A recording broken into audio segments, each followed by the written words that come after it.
morning, you guys. I am in my childhood bathroom right now. It's like so crazy to be filming in here. I'm back in Arizona for some unfortunate circumstances. Not a trip that I was ever hoping to have to be doing. Figured we could just get ready for the day together and chit chat about what's going on, why I'm here, and how I'm feeling. You guys know my dad passed away about 4 months ago now. I cannot even believe that is how long it's been. It feels like I'm still in a simulation. The time construct surrounding grief is the most bizarre thing I've ever experienced. This is the house that my dad lived in, and it's the house that I was brought home in when I was born. This is the only house I've ever lived in. My parents did get divorced when I was a freshman in high school, but my dad kept this house in the divorce, so he has continued to live here.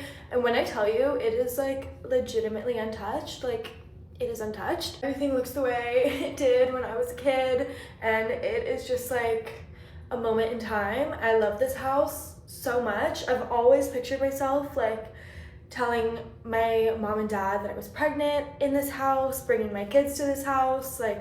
This house is just so special to me. This house was left to my brother and I after my dad passed. After much discussion, we've decided that neither of us are at the point of our lives where we're ready to inherit a home. I live in New York City, my brother lives in Oregon. This house is in Arizona. It just does not make sense for us right now. So we've made the decision to sell it. My brother and I booked a trip out to Arizona this weekend, and we are trying to pack up as much as we can.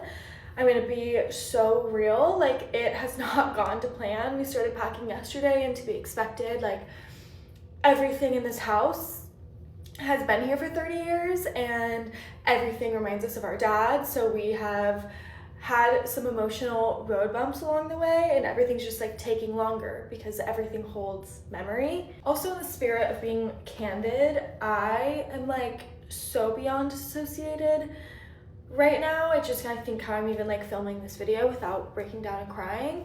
It is a goal of mine to stop crying on the gosh darn internet so much, because I be doing that, so I need to chill.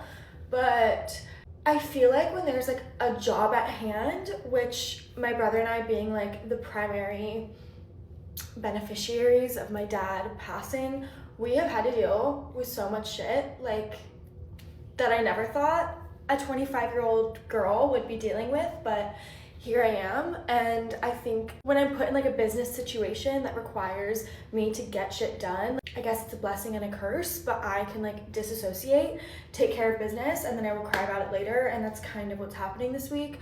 Obviously, I'm still going through the emotions, but this weekend just does not feel real, if I'm being completely honest. It's a really odd feeling to be in my dad's house and everything is completely untouched since the last time he's been here, and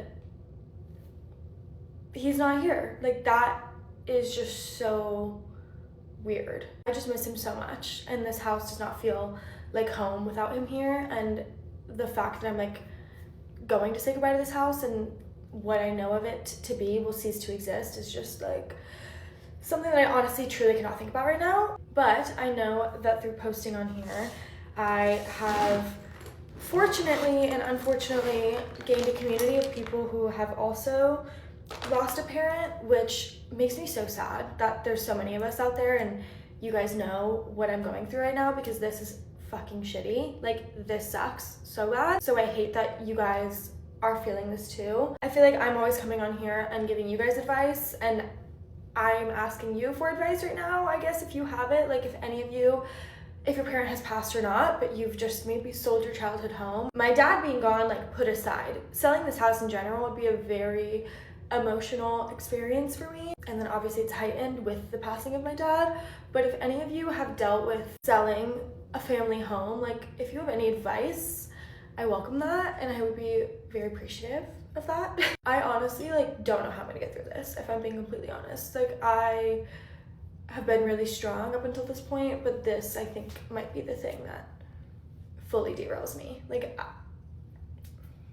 The thought of not having this house is really not a fun thought. So, but as always, I'm here to remind you that I can, and you can, and we can do hard things, even when you don't want to, or you don't feel like it, or you feel like your world is crashing down on you. We can all do hard things. I've been faced with many hard things and hard situations since my dad has passed, and I've kept my head up and I've gotten through them, and you can get through them as well. So if you have recently lost a loved one, or maybe you're right along with me and you're watching this before you're about to go pack up a loved one's home, know that this is gonna be a really hard week for you and I both, but we will get through this and we can do hard things. My brother and I are about to go grab some bagels and coffee and get ourselves ready for the very long, very emotional day ahead. But thank you guys so much for listening and for watching. And as always, if you have any tips or advice, please leave them down below. And if you're going through this too, I love you, I see you, and we will get through this. Love you guys so much. Thank you so much for all of your continued support. It like really, really, really means the world to not just myself, but also to my family. Love you.